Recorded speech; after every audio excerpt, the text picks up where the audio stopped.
Estamos de vuelta en su programa Criterios. Estamos con el abogado constitucionalista Jesús Silva. Jesús, te hicieron unas preguntas de la calle. Funciones de la Asamblea Nacional básicamente se pueden resumir así: hacer leyes que estén de acuerdo al espíritu y al mandato de la Constitución, leyes para beneficio del país, no para intentar violentar la Constitución ni para derrocar a otros poderes, como ha ocurrido desde que la oposición asumió esa mayoría en el Parlamento. Y seguidamente la vigilancia de otros poderes públicos, una contraloría. Esa vigilancia no significa obstruir a los demás poderes públicos, criminalizar o desprestigiar o calumniar o vilipendiar a los demás poderes públicos, sino sencillamente vigilar su correcto funcionamiento acorde a lo que establece la Carta Magna. Eso no se ha cumplido con esta Asamblea Nacional opositora, pero esperemos que haya un acto de reflexión, de rectificación, porque si algo está claro es que ya nadie espera nada de esta Asamblea Nacional. Cuando Ramos Alup hace un año asumió la presidencia del Parlamento, se creía del lado opositor que podía tumbar al gobierno, que puede disolver el TCJ. Hoy se sabe que la Constitución tiene mecanismos para controlar a un Parlamento que se sale del carril. ¿Esto puede conducir a alguna disolución de la Asamblea Nacional, por ejemplo?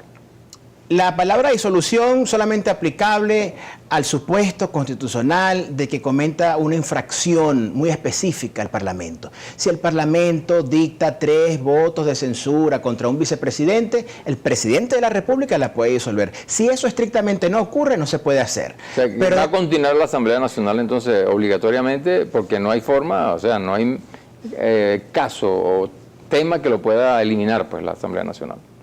Una existencia abstracta porque sus funciones son nulas debido al desacato. Sus actuaciones son nulas mientras esa infracción jurídica terrible no sea corregida. Entonces yo soy de la hipótesis de que no hay que darle patadas a un perro muerto, déjelo allí, ¿verdad? Eso es como muy fuerte eso. Bueno, eso es prácticamente como una plaza Altamira legislativa.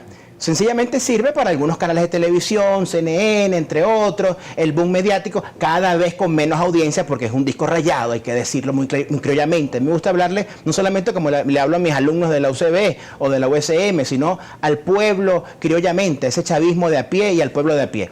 Esa asamblea ya no genera emociones. ¿Qué debe hacer la Asamblea Nacional para volver otra vez a cumplir sus funciones como lo establece la ley? Acatar y obedecer las sentencias del máximo tribunal de justicia en su sala constitucional, porque tenemos una Carta Magna donde el poder institucional máximo reside en ese espacio, sala constitucional. Y la segunda pregunta del televidente, que decía que está parcializada. Bueno, ¿parcializada a favor de quién? El máximo tribunal de justicia, el TCJ. Yo creo que lo que ha hecho el TCJ es defender la Constitución, y esa es su obligación. Y ese es el servicio que le presta al país. Cuando una Asamblea Nacional quiere derrocar a otros poderes y no tiene la facultad para hacerlo, sencillamente el TCJ le pone un freno. Y eso es lo que se ha cumplido. Y eso es lo que permite hoy que no tengamos una dictadura parlamentaria, sino que tengamos una democracia con 5 poderes públicos. Los 5 deben cumplir sus funciones. De los 5, 4 funcionan muy bien y 1, el legislativo, parece que ha abandonado el cargo legislativo. Mira, ¿está el TCJ en capacidad de disolver la Asamblea en todo caso? Esa función de disolución no es propiamente del TCJ. Yo he manejado la tesis de convocar a una Asamblea Nacional Constituyente que sí tiene perfectas facultades de disolver los poderes públicos y convocar elecciones generales. Esto dependerá obviamente de la voluntad de los actores políticos y quienes tienen la facultad para convocarlo. Número 1, el pueblo de Venezuela con el 15% de los inscritos en el registro electoral. Número 2, a través de una mayoría calificada que no existe hoy en el Parlamento o el propio presidente de la República. Tenemos entonces 2 elecciones este año. Gobernadores y alcaldes a final de año. Pero ahí en la oposición también se ha manejado una mega elección donde entren en juego todos los poderes, pues, el ejecutivo, el legislativo, en fin, y regionales y municipales. ¿Es posible en este caso hacer una elección de ese tipo aquí en Venezuela? Yo creo que es técnicamente imposible, no tiene precedente y forma parte de las mentiras constantes de la oposición, porque así como le achacan al gobierno que su gran error es decir que todo está bien, El gran error de la oposición es decirle a sus seguidores que todo lo pueden hacer, cuando los hechos demuestran que no pueden hacer nada fuera de la Constitución. Llamar a elecciones generales sería una potestad, efectivamente lo es, del CNE. El CNE no lo tiene planteado porque es técnicamente imposible y porque constitucionalmente no procede.